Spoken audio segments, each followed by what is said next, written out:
At narito naman ang mainit na balita mula sa mundo ng politika. Sa isang nakakagulat na pahayag, inihayag ni dating Pangulo Rodrigo Roa Duterte ang mga anomalyang naganap sa palasyo na nagbigay diin sa mga isyu ng batas at pananagutan ng kasalukuyang administrasyon ni President Kuting ng Norte Jr.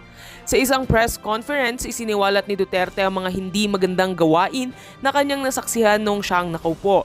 Ayon sa kanya, may mga katiwalian na naganap sa ilalim ng kanyang pamumuno na nanatiling hindi natutugunan.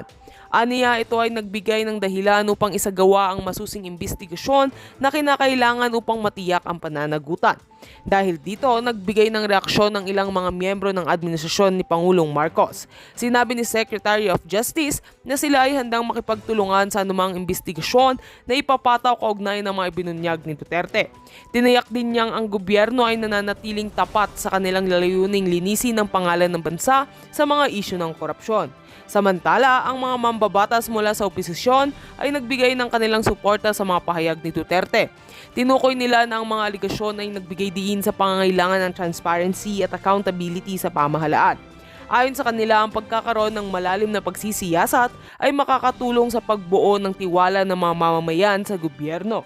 Sa kabilang banda naman, iginiit ng mga taga-suporta ni Pangulong Marcos na ang mga pahayag ni Duterte ay maaaring bahagi ng kanyang personal na agenda. Binigyang diin nila na dapat isaalang-alang ang mga positibong nagawa ng kasalukuyang administrasyon. Tila nagkaroon ng hidwaan sa pagitan ng mga dating opisyal at ng kasalukuyang pamahalaan na nagbigay ng dahilan para sa mga masusing pagtalakay sa mga isyu. Mabilis namang umakyat ang mga social media posts tungkol sa isyong ito, kung saan ang mga netizens ay nagbigay ng kanilang salubin. Marami ang nagbigay ng suporta kay Duterte habang may ilan namang nagtatanggol kay Marcos. Ipinakita ng pangyayaring ito na ang isyu ng katiwalian ay pananagutan sa gobyerno ay patuloy na isang mainit na usapin sa bansa. Tuloy-tuloy ang ating pag-monitor sa sitwasyong ito at ang mga susunod na hakbang na gagawin ng administrasyon. Hinihintay natin ang opisyal na pahayag mula sa Malacanang at mga ahensya ng gobyerno kaugnay ng mga ibinunyag ni Duterte. At heto nga ang mga balitang ating pagkakatutukan, at kung bago ka pa lamang sa aking channel ay huwag kakalimutang mag-like, share and subscribe para updated ka sa aming mga bagong balita dito sa Tatak Pinas.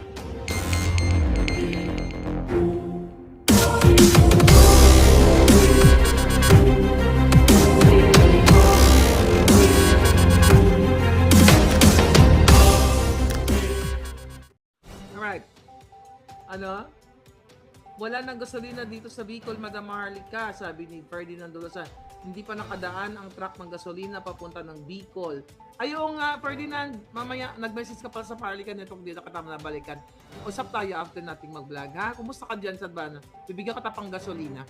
Kung nakalimutan, pasensya ka na, hindi kita nabalikan. But I'll be back after natin mag-vlog. Okay? Lagot si Tuwadcom Dan Fernandez. Yes. Okay? Galing mang asar na miss ko si PRD. Alam mo, nakaka-miss talaga siya palangga. Kasi iba talaga yung level ng kanyang iba talaga ang level ng kanyang performance.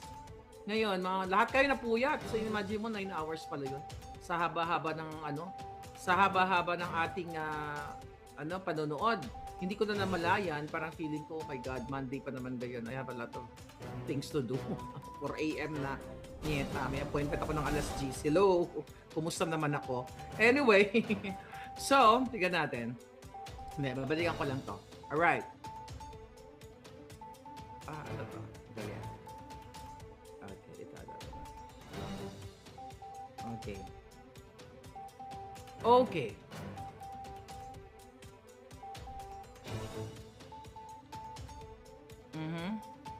Ayun. Ayun na nga. So, doon pa lang sa statement, pinag-usapan natin kanina, doon sa statement pa lang ni Pangulong Duterte, yung intro na talaga niya, na pinangangalandakan na yung kanyang mandato bilang isang presidente ay para protektahan ang bansa, protektahan ang taong bayan.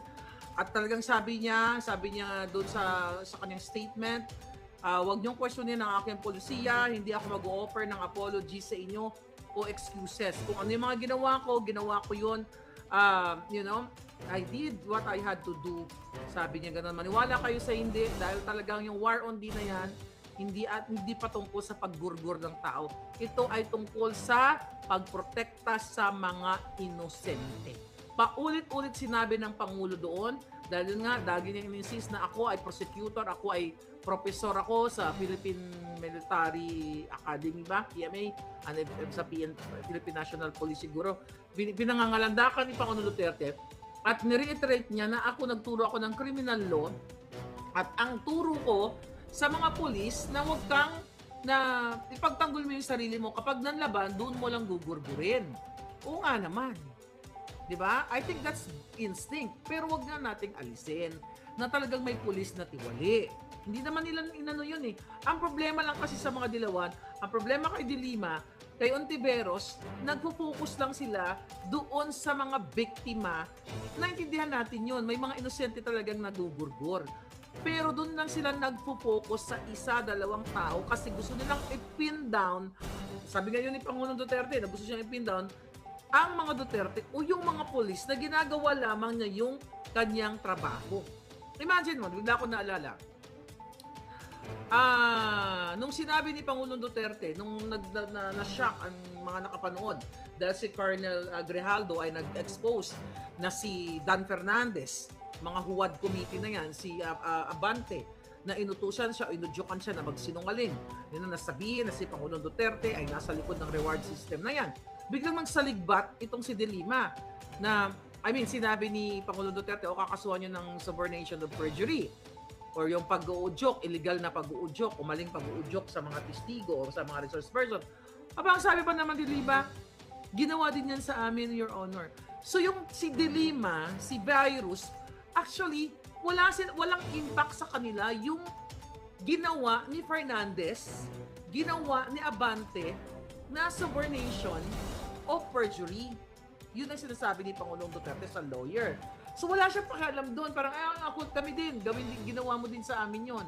O, gagawin din daw nila yon. Parang ganon sabi ni Dilima.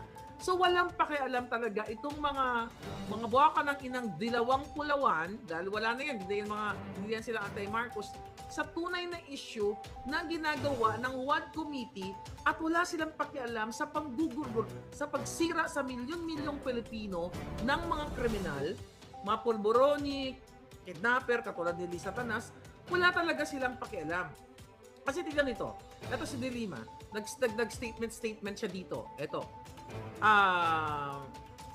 Actually, wala naman kwenta ang mga pinagsasabi ni Dilima na itong si Pangulo Duterte daw ay iniiwasan. Ito sabi niya, I said in my privilege speech in August 2016 after I filed the Senate inquiry, a resolution calling for Senate inquiry about kay Pangulo Duterte, the former mayor of Davao City and the former president of the Republic of the Philippines for so long have evaded justice and accountability for the thousands of those na natsugi, sabi niya, doon sa ngalan ng kanyang war on D. Sabi niya, hindi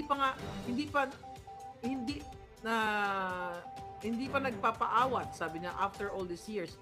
At yung mga gurguran na sinimulan niya nung siya ay mayor, yung mga death squad, Davao death squad, pinatuloy pa rin niya. Sabi niya, naging klarado sa mga naririnig natin sa House of Representatives sa Quadcom.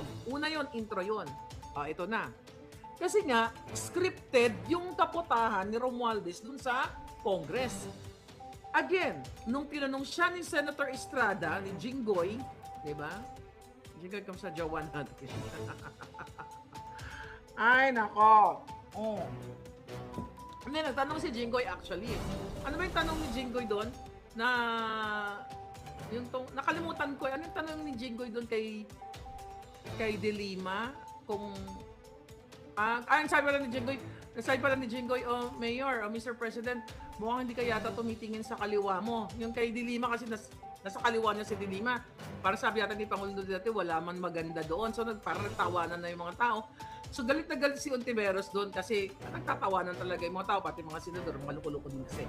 But anyway, dito sa mga sinasabi ni Dilima na pinangalandakan niya doon na si Pangulong Duterte ay sangkot sa libo-libo pong patayan, nung tinanong siya, wala silang makitang ebidensya, wala silang, paulit-ulit siya tinanong ni Jinggoy. Walang maganda, sabi ni Samyu. Nasaan yung ebidensya? Okay, yung 15 years addict yaw, ano natin yan? Parang sinabi ko na kanina dun sa unang vlog natin. Anyway, balikan natin yan. So, wala talagang maipakitang ebidensya. Walang pinail na kaso. So sabi nga, kahit kayo ordinaryong tao, hindi magsastand ang kaso mo kung wala kang ebidensya. Kasi sabi ni Dilima, pupunta kami sa Davao, may mga gustong magtestigo. Ang daling gumawa ng kwento, per se. Pwede niyang sabihin ni Dilima na may 1 million na mga Davaoenyo na nagsasabi si Duterte ay nakita ng gurgur. Pagdating sa Cory, nasaan yung 1 million na yun? Ay, hindi kasi natakot sila. Ni isa doon, walang matapang sa, well, masyado exaggerated yun, sa 5 o 10 na testigo. At sabi nga ni Jinggoy, o sino pang mga nagsabi na, si Jinggoy, na you were the most powerful, most powerful dun sa pwesto na yon, like DOJ at as chairman of the Committee on Human Rights. Di ba, wala siyang na-produce. Dun pa lang mga kababayan, kaya napakaganda ng social media. We have this freedom na makapagsalita, although mga Facebook natin ginugurgur, na nakita namin si Dilima, ang OA, nagwaka ng ina, nakamagsalita, akala mo ang galing-galing, Your Honor, sabi ka ni Pangulong Duterte. Tapos natanong siya, may kaso ka bang final? Mayroon ka bang ebidensya? Wala kasi natatakot. Di case dismissed. Case dismissed with prejudice. Hindi, wala pang kaso. Di ba? Okay, tama. DOJ sabi noon. May next hearing ba ulit? Sabi ni Love Love. Hindi ko alam, mga palangga. Okay. That time sabi ni Grace, that time powerful siya. Bakit di niya pinaimbestigahan? Kasi ayaw pa daw magsalita ng mga witnesses, sabi ni Grace. Puro kawa. Exactly, Grace. Di ba dito mo makikita na talagang ginagamit ng mga pulawan-dilawan ang bangag na gobyernong ito at yung Huwad Committee na yan para sirain ang mga Duterte. Pero today, binardagol sila ni Pangulong Duterte. Binoljak sila, ipinakita sa buong mundo kung gaano ka bobo si Dilima, si Virus. Hindi po natin inaalis na talagang may mga kawawang mga biktima ng war on D na yon, na mga casualties.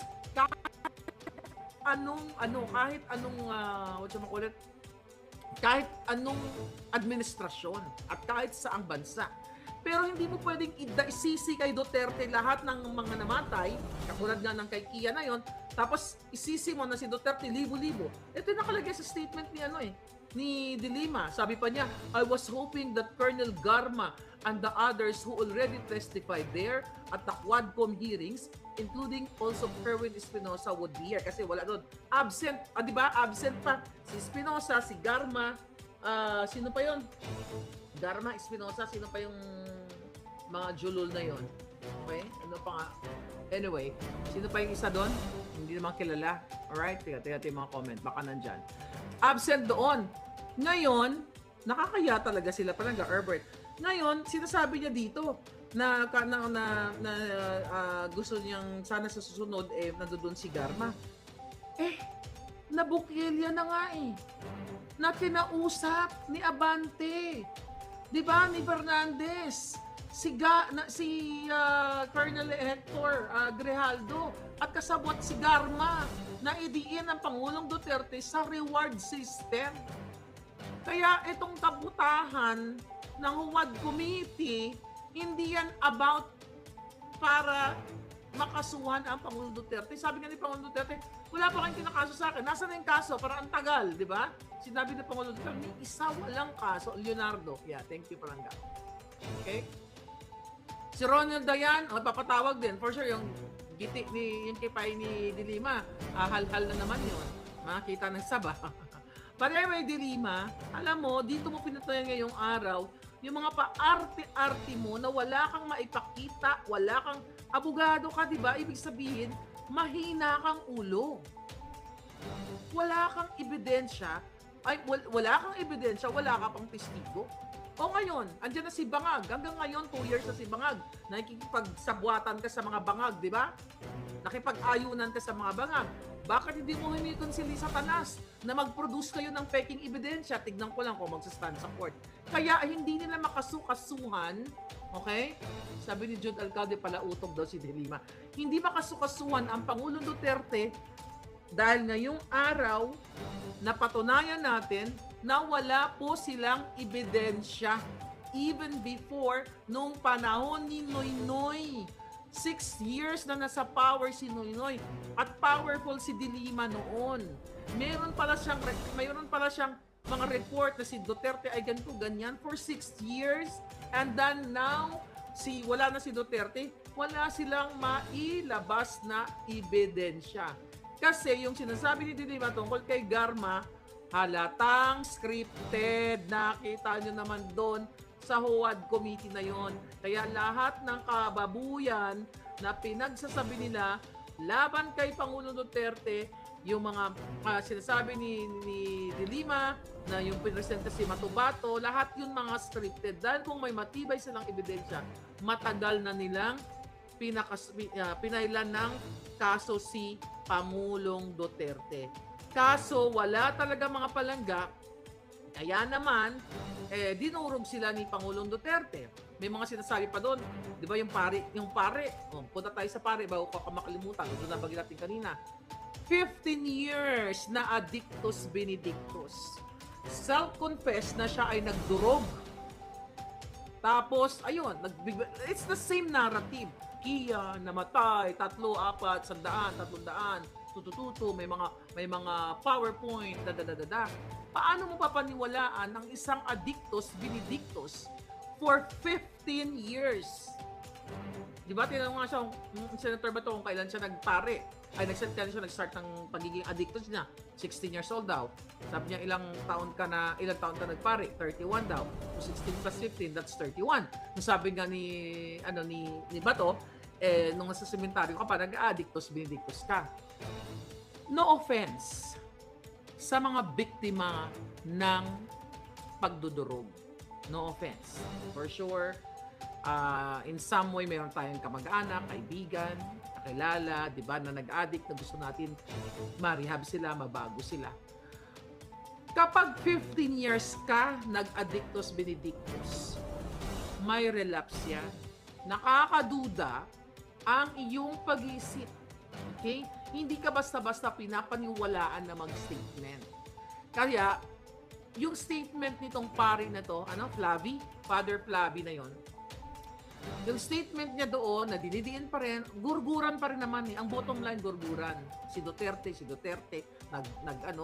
may death squad. Ayun, inamin ng kanidigong, may death squad man ako man. Ayun, sabi niya, ngayon. Yan ang head ng death squad. Nalalaw kayo mga polis sa kanya. Tapos biglang bakit si Pangulong Duterte. Death squad ko, hindi man yun polis. Tapos sabi ni Risa, sinong mga pangalan? Ay, patay naman yun, ma'am. Sabi niya. Oh my God. Okay? Tapos, isa pa yung may nag-comment si Grace Lumakpan. Yung tungkol sa, di ba, sabi ni Garma na nag-utos si Pangulong Duterte na maghanap ka ng police na nagagamitin sa paggurgur na Iglesia ni Cristo, ganyan-ganyan. Sabi nga ni Pangulong Duterte, wala naman akong pakialam kung anong religious practice yan. Aglipay ka man o Mormon, o ganyan. Well, we all know na this HOAD committee dyan sa Congress ay gawa ni Tambaluslos, ni Lisa Panas, ni Bangag to attack the Dutertes para pahinain ang mga Duterte, lalo na si Inday Sara. Kasi kinakabahan na sila, baka hindi sila abutin ng Pasko. I believe pupunta pa si Pangulong Duterte sa HOAD committee. I don't know, ipapatawag pa nila ngayon. Kita mo, may revelation na si Colonel Grijaldo. Tignan natin kung ano mangyayari. Baka by that time, lumabas na kayo lahat. Yeah, sabi ni Abril, good time lang sila ni Pangulong Duterte. Maliwanag yun. Kasi mga drama-drama di mo si De Lima nagsa-side pass Intiveros about sa UN rapporteur na ganito-ganyan, na may mga report na mga kaputahan na ganyan. It's all BS mga palangga. It's all BS. Dahil wala nga po silang maipakitang ebidensya. Again, ginagamit ni Ontiveros nila na yung biktima ng mga kabataan, mga kaibabaihan, mga kaputahan, kung ano-ano. Pero, to let you know, samantalahin na natin ang pagkakataong ito dahil we're almost 8,000 now. Ontiveros, Shell Jokno, nag-email sa'yo si distressed mother from Turkey nang hingi ng tulong dahil ikaw ay nasa Committee on Children, Women, Chuchu, di ba, virus. At ikaw, Human Rights Chiljok, no? Hindi nyo nga sinagot eh. Nakidnap tuloy ni Lisa ang dalawa niyang anak. Kaya yung hypocrisy nyo to the freaking highest level, na patunayan ngayon na mga obob kayo. Nilamon kayo ng isang 73 years old, okay, na dating presidente. Good time lang kayo noon.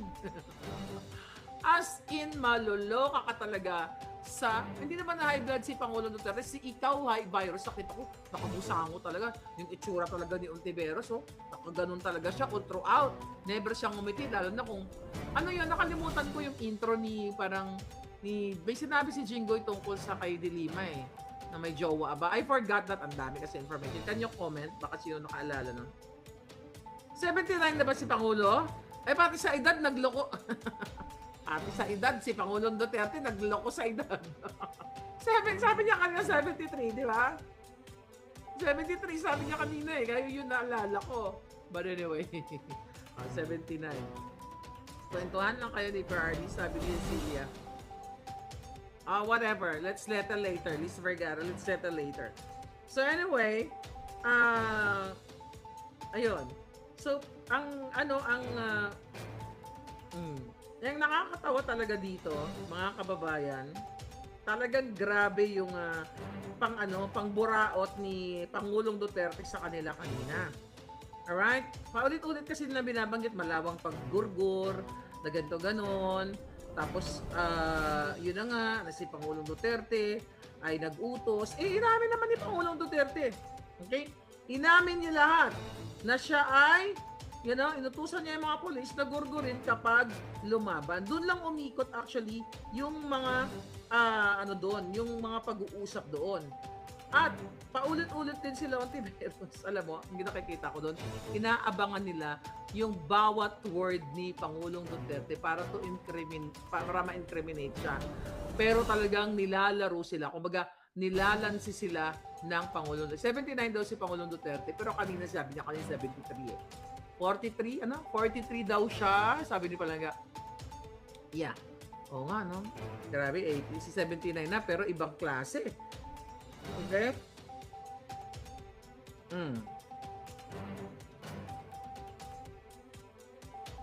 Okay, may nag-text na mga Palanga. So anyway, mga kababayan, ang lesson na nakuha natin, wag nyo kasing ipapatawag si Pangulong Duterte. Kasi sabi nga niya, ito talagang inaantay ko, yung pagkakataon na ito, na ganyan-ganyan. Wag tayong umalis dito. Puta, sabi niya, wag tayong umalis dito. Sabi niya, hanggang 4 a.m. tayo dito, hanggang 4 tayo dito.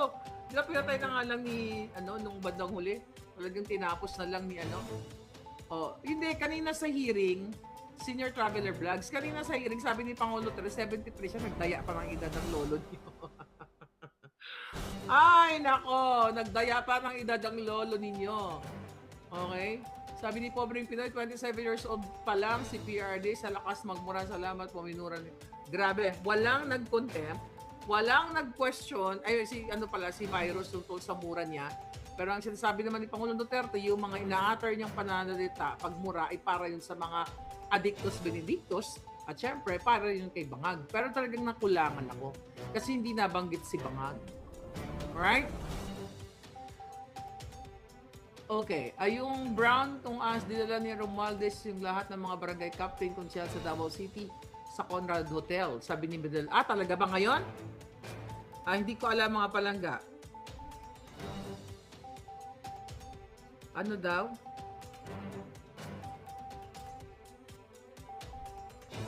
Okay. Pag si PRD ang nasa hearing, anghel siya sa sina. Ay, nako, mentally sharp pa rin si PRD, sabi ni Gia Sevilla. Sino daw si Jonel? Yun ba yung karelasyon ni De Lima? Oo, tinanong ni Pangulong Duterte. Sino nagtanong nun? Sino si Jonel ba o si Dayan? Ay, no. Ang nagtanong, si Jinggoy. Tinanong ni Jinggoy kung sino daw si Ronnie Dayan. Tapos ang sumagot yata si Bato. Si Bato ba yun? O sino sumagot? Dami na eh. Nakakalimutan ko na. Ex-lover o driver or lover ni De Lima. Tapos nagtawa, nag-smile yung mga senador ng mga loko-loko yung mga